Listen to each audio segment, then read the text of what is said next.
আসসালামু আলাইকুম, শুভ সকাল। আপনারা কেমন আছেন? এখন যাকে দেখতে পেয়েছেন সে হচ্ছে আয়ান, যার নাম দিয়ে ইউটিউব চ্যানেল খোলা হয়েছে। আজকে তার অসুস্থতার জন্য ঢাকা হাসপাতালে চিকিৎসার জন্য যাইতেছে। সিএনবি হইতে ঢাকার উদ্দেশ্যে বাসে উঠেছি, জিয়াপল্লী পর্যন্ত যাব। এই সেই জিয়াকলোনির সেই আন্ডারগ্রাউন্ড রাস্তা, যা 18 সালে 2 জন ছাত্রছাত্রী রাস্তা পার হতে যে বাস দুর্ঘটনায় নিহত হয়েছেন, তাদের জীবনের বিনিময়ে শত শত মানুষের নিরাপদে রাস্তা পার হচ্ছে। তাদের রুহের মাগফিরাত কামনা করছে, আল্লাহ যেন তাদের বেহেশত নসিব করে। রাস্তা পার হয়ে আয়ান খুব মনের আনন্দে এই রাস্তা পার হচ্ছে, সে নিরাপদ মনে করতে থাকে। হাঁটতে সে পূর্বেও একবার আসছিল, এই জন্য সে এই রাস্তা সম্পর্কে সবচেয়ে বেশি অবগত এবং সে মনোযোগ সহকারে রাস্তা উঠতেছে। এখন এই রাস্তা পার হওয়ার কোনো ভয় নেই, সুন্দরভাবে নিরাপদে শিশুসহ রাস্তা পার হওয়া যায়।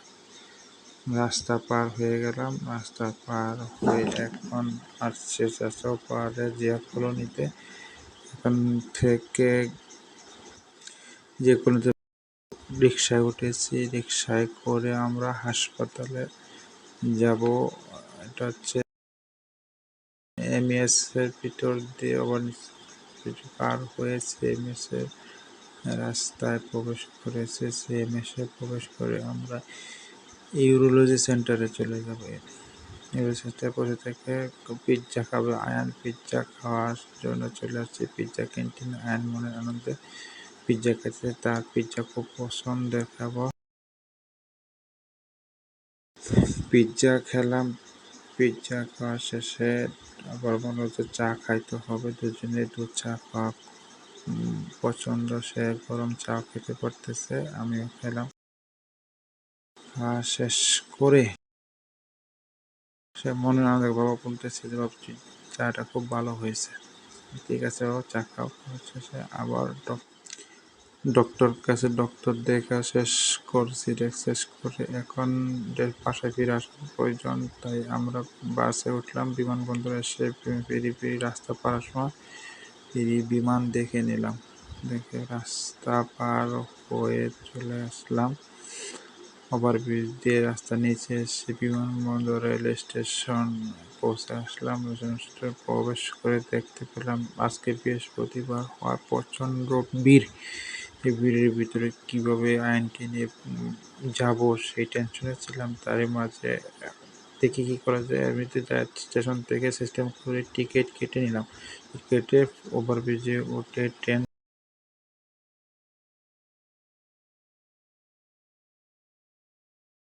তাকাও, ওইদিকে তাকাও,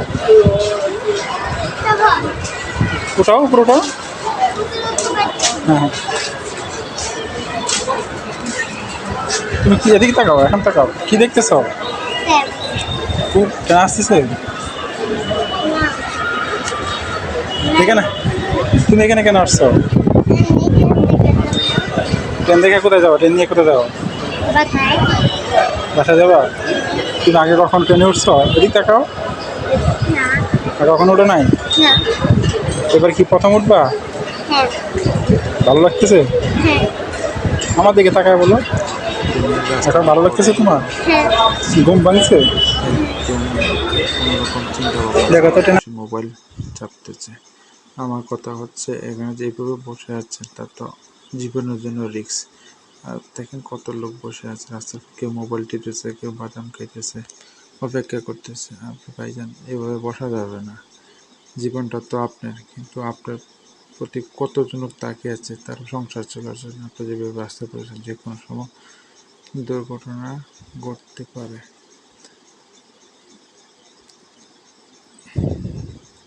এটা জিনিসের দিকে তাকিয়ে বসে আছে, তো আসছে। এখন যদি ট্রেন আসে তখন কী অবস্থা হবে? আর এখানটা দুই পাশ দিয়ে ট্রেন চলাচল করে, কখন কোন দিক দিয়ে আসছে সেটা হয়তো বুঝতে না পারাও যেতে পারে। তো আমার হচ্ছে আপনাদের প্রতি রিকোয়েস্ট থাকবে, আপনারা যারা এই মুহূর্তে মোবাইল ভিডিও দেখতেছেন, পরবর্তীতে যেন এরকম রাস্তার উপর আমরা না বসি। দুই পাশে অনেক জায়গা আছে যেখানে আপনি বসে সময় পার করতে পারবেন, ট্রেনের জন্য অপেক্ষা করতে পারবেন।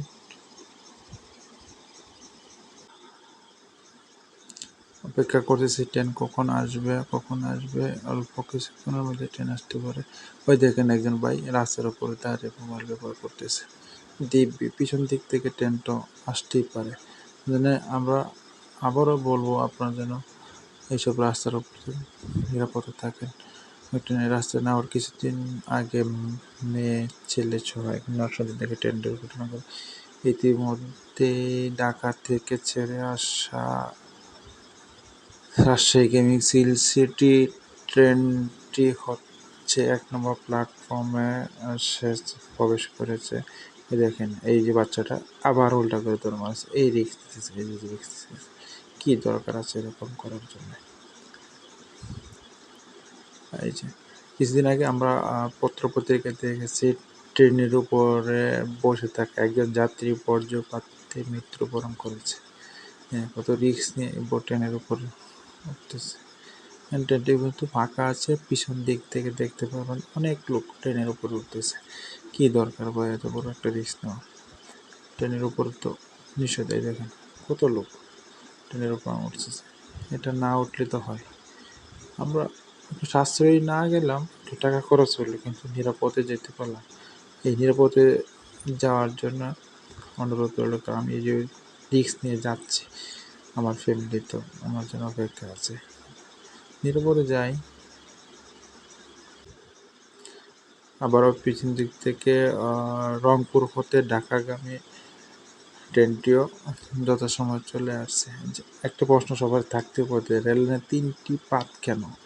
৩টি পাতটার কারণ হচ্ছে একটা হচ্ছে ব্রড গেজ আর একটা হচ্ছে মিটার গেজ রাস্তা। তো ব্রড গেজ হচ্ছে ট্রেনের চওড়া বেশি থাকার জন্যে দুই পাশে ২টা পাত ব্যবহার করা হয়, আর হচ্ছে মাঝেরটা এবং ওই পাশেরটা হচ্ছে মিটার গেজের জন্য ব্যবহার করা হয়।